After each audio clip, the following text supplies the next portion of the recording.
देख रहे हैं मजेदार खाने। आज हम बना रहे हैं आलू की क्रिस्पी टिक्की। क्रिस्पी टिक्की बनाने के लिए मैंने अंडे का इस्तेमाल नहीं करना। आप यही सोच रहे होंगे जब अंडा नहीं है तो आप क्रिस्पी कैसे बनाएंगे। क्रिस्पी हम बनाएंगे कॉर्नफ्लोर के साथ, और इसकी बाइंडिंग के लिए भी हमने अंडा नहीं लेना। इसकी बाइंडिंग और इसकी क्रिस्पीपन जो है वो सिर्फ कॉर्नफ्लोर की वजह से आएगा। कॉर्नफ्लोर को कॉर्न स्टार्च भी बोलते हैं, तो आप लोगों ने परेशान नहीं होना अगर मैं कॉर्न स्टार्च भी बोल दूं। तो चलिए अब हम आलू की टिक्की बनाना शुरू करते हैं। 4 बड़े साइज के मेरे पास आलू हैं, जिनको बॉयल करके मैंने बड़े पीसेस में कट कर लिया है। इसी के साथ इसमें मैं कुछ इंग्रेडिएंट्स शामिल करूंगी। इसमें मैं डालूंगी सबसे पहले नमक। नमक मेरे पास 1 चम्मच है। आधा चम्मच मेरे पास पिसी लाल मिर्च। 1 चम्मच का चौथा हिस्सा मेरे पास हल्दी है। 1 चम्मच सूखा धनिया।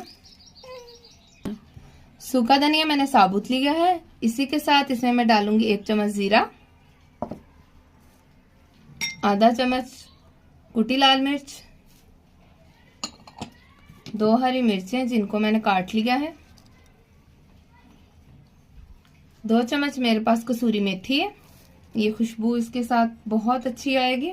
इसी के साथ मेरे पास हरे धनिया के कुछ पत्ते हैं, वो मैं डालूंगी।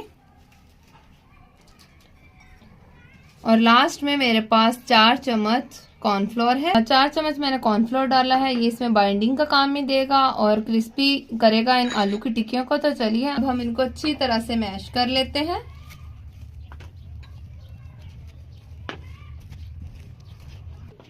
जी तो व्यूवर्स, मिक्सचर को हमने अच्छी तरह से मैश कर लिया है। अब हम इसमें करेंगे प्याज ऐड। प्याज को हमने शुरू में नहीं डालना। ये मेरे पास एक बड़े साइज की प्याज है जिसको मैंने छोटा छोटा काट लिया है। इसको आपने लास्ट में ही डालना है, क्योंकि शुरू में आप डालेंगे तो जब आप मैश करेंगे तो प्याज का पानी निकल जाएगा और ये क्रिस्पी नहीं बनेंगे, इसलिए हमने इसको लास्ट में ऐड करना है। तो चलिए अब हम इसको मिक्स कर लेते हैं। जी तो व्यूवर्स, हमारा टिक्की का मसाला रेडी हो गया है। तो चलिए अब हम इसकी गोल गोल टिक्कियां बना लेते हैं। टिक्की बनाने के लिए मैंने 3 चम्मच तेल लिया है। इसको हल्का सा हाथ पे लगाएंगे और ग्रीस करेंगे ताकि टिक्की वाला मटेरियल हमारे हाथों के साथ ना चिपके। तो चलिए अब हम गोल गोल टिक्कियां बनाना शुरू करते हैं। ये देखें,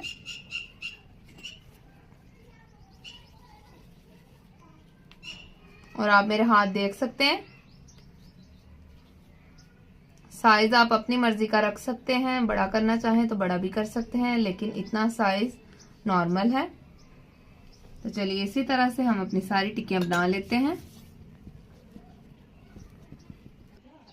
जी तो व्यूवर, सारी टिक्कियां मैंने बना ली हैं। तो चलिए अब हम इनको फ्राई कर लेते हैं। क्योंकि टिक्कियों को हमने डीप फ्राई नहीं करना है, इनको हमने शैलो फ्राई करना है। तो चलिए अब हम इसमें अपनी टिक्कियां डालते जाएंगे। और आप देखिएगा अंडे के बगैर इनका कलर भी आएगा गोल्डन ब्राउन सा, और ये क्रिस्पी भी बनेंगी। तो चलिए इनको शैलो फ्राई होने देते हैं।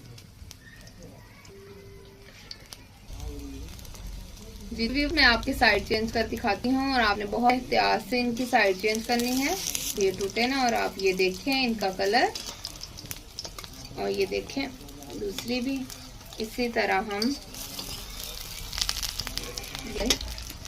आप ये देखिए इसका कलर कितना अच्छा सा आ रहा है, गोल्डन ब्राउन सा कलर आ रहा है। इसी तरह से इसकी दूसरी साइड को भी हम इसी तरह कलर आने देंगे। और आप देखें ये अंडे के बगैर कितनी अच्छी से फ्राई हो गई हैं। जी तो व्यूवर्स, आप देखें हमारी टिक्कियां कितनी अच्छी तरह से बन रही हैं, और आप अच्छी तरह से बन रही हैं।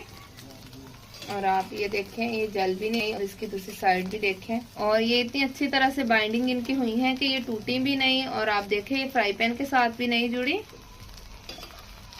ये बस 1 मिनट और लेंगी कि हमारी टिक्कियां रेडी हैं। ये देखें। जी तो व्यूवर्स, अब हम इनको निकालते हैं। ये बहुत ही अच्छी तरह से फ्राई हो गए हैं और इनका कलर भी गोल्डन ब्राउन सा आ गया है। तो चलिए हम इनको एक प्लेट में निकाल लेते हैं, और इसी तरह से अपनी बाकी टिक्कियों को भी फ्राई कर लेते हैं। हमने इसको डिश आउट कर लिया है। आप देखें ये कितनी अच्छी बनी है और कितनी क्रिस्पी है। तो मैं आपको इसको एक टिक्की को तोड़ के दिखाती हूँ कि ये ऊपर से कितनी क्रिस्पी और अंदर से कितनी सॉफ्ट है। ये देखें, अंदर से बहुत सॉफ्ट और ऊपर से क्रिस्पी बनी है। ये कॉर्नफ्लोर की वजह से है।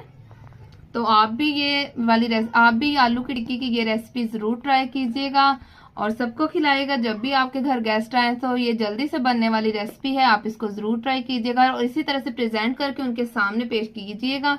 उनको भी बहुत अच्छा लगेगा और इनका टेस्ट भी अच्छा लगेगा। तो चलिए इसी के साथ मुझे इजाजत दें, मिलते हैं अगली रेसिपी के साथ, तब तक के खुदा हाफिज।